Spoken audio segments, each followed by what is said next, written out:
channelkeena Somali News. Maanta waxaan idiin soo gudbinaynaa hab aad iyo aad u fudud kaasoo ah in koontadaada lacag marka aad kala baxayso. Inta badan dadka way ku rafaadaan, dhib weyn ayay kala kulmaan ayagoo process dheer soo maray.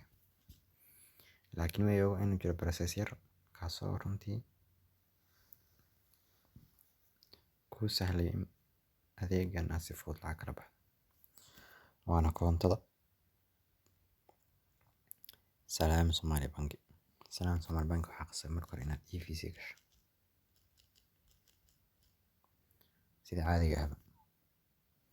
Kadib aad lambar sireedka geliso, lambar 6 taabato. Lacagta markaas haddii aad dhiganayso haddii aad la baxayso adiga ayay ku xirantahay.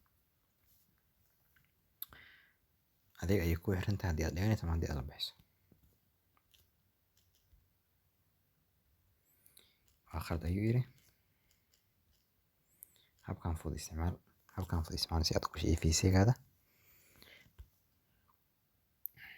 Waan galiyaa kadib 6 ayaan taabanayaa.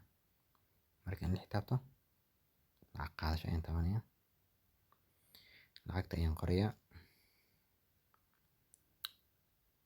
faahfaahinta iyo ujeedkan qaadanayo ayaan qariyaa, lambar sireedkayga ayaan gelinayaa kadibna toos aan u qaadanaa.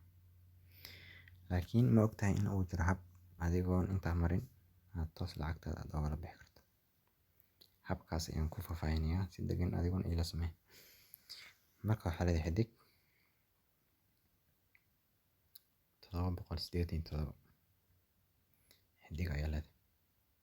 Account-kaada ayaa gelinaysaa.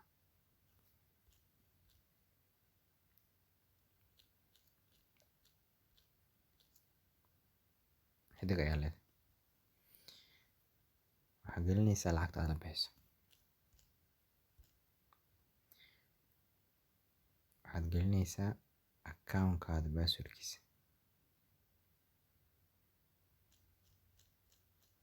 Waa inuu yahay 6 lambar sida caadiga ah. Okay ayaad leedahay.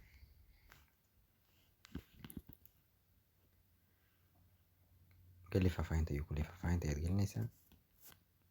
Maadaama password-ka aad soo gelisay, lacagta aad soo gelisay, toos ayay lacagtaada kugu shumaysaa. Waana khasab in marka hore uu ku furan yahay adeegga